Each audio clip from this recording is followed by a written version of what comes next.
तीसरे लॉकडाउन में भी जारी रहेगी पाबंदी। ग्रीन जोन इलाकों में दी गई है कुछ ढील। विश्व के 182 देश कोरोना संकट से गुजर रहे हैं। पिछले 10 दिन में भारत में कोरोना संक्रमितों की संख्या काफ़ी तेज़ी से बढ़ी है। ऐसे में केंद्र सरकार ने एहतियातन तीसरी बार लॉकडाउन का ऐलान कर दिया है। इस बार गृह मंत्रालय की तरफ से एक दिशा निर्देश जारी किया गया है, जिसमें बताया गया है कि अगले 2 हफ्तों तक लॉकडाउन जारी रहेगा। ये निर्देश 4 मई से 17 मई तक के लिए है। हालांकि इस बार लॉकडाउन में कुछ छूट भी दी गई है। गाइडलाइन में देश भर को रेड जोन, ऑरेंज जोन और ग्रीन जोनों में बांटा गया है। ग्रीन जोन में सभी बड़ी आर्थिक गतिविधियों को छूट दी गई है। दफ्तर और फैक्ट्रियों को शर्तों के साथ शुरू करने की इजाज़त दी गई है। इसके अलावा ग्रामीण क्षेत्रों में सभी औद्योगिक और निर्माण गतिविधियां, जिनमें मनरेगा कार्य, खाद्य प्रसंस्करण इकाइयां और ईंट भट्टे शामिल हैं, इनको अनुमति दी गई है। हालांकि हवा और रेल सेवा के साथ ही तमाम चीज़ों पर पाबंदी अब भी जारी है। चलिए आपको बताते हैं लॉकडाउन पार्ट 3 में किन चीज़ों पर प्रतिबंध जारी रहेगा। तीसरे लॉकडाउन के दौरान भी सभी रेल सेवाएं और हवाई सेवाएं पहले की तरह ही बंद रहेंगी। वहीं मजदूरों को अपने राज्य वापस भेजने के लिए स्पेशल ट्रेन चलाई गई है, लेकिन इसमें आम लोग यात्रा नहीं कर सकते। अगर कोई व्यक्ति फंसा हो तो उसे राज्य सरकार की मंजूरी के बाद ही इस ट्रेन में बैठने की अनुमति होगी। रेलवे काउंटर पर टिकट खरीदने की व्यवस्था नहीं की गई है। जिन यात्रियों ने पहले ही रेल टिकट ले रखा है, उनकी टिकट कैंसिल कर उन्हें राशि वापस भेज दी जाएगी। तीसरे लॉकडाउन के दौरान सभी मेट्रो सेवा भी बंद रहेगी।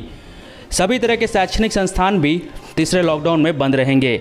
Hotel, restaurant, cinema hall, shopping malls, sports complex, gym और अन्य फिटनेस सेंटर की सेवाएं फिलहाल बंद ही रहेंगी। हालांकि रिहायशी इलाकों में छोटी छोटी दुकानों को खोलने की अनुमति है।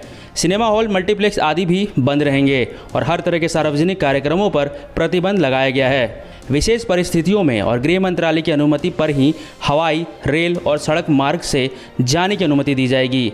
सभी गैर जरूरी गतिविधियों के लिए व्यक्तियों की आवाजाही शाम 7 बजे से सुबह 7 बजे के बीच पूरी तरह से प्रतिबंधित रहेगी।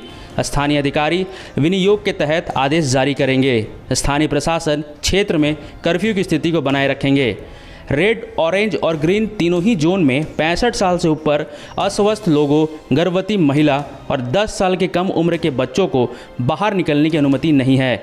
शराब की बिक्री मॉल्स और मार्केटिंग कॉम्प्लेक्स में नहीं की जा सकेगी। यहाँ शराब की बिक्री पर पाबंदी जारी रहेगी। हालांकि एकल दुकानों पर शराब की बिक्री होगी। शराब, पान मसाला, गुटखा और तंबाकू का सार्वजनिक जगहों पर सेवन नहीं किया जा सकेगा। सार्वजनिक जगहों पर इनका सेवन करने पर रोक रहेगी।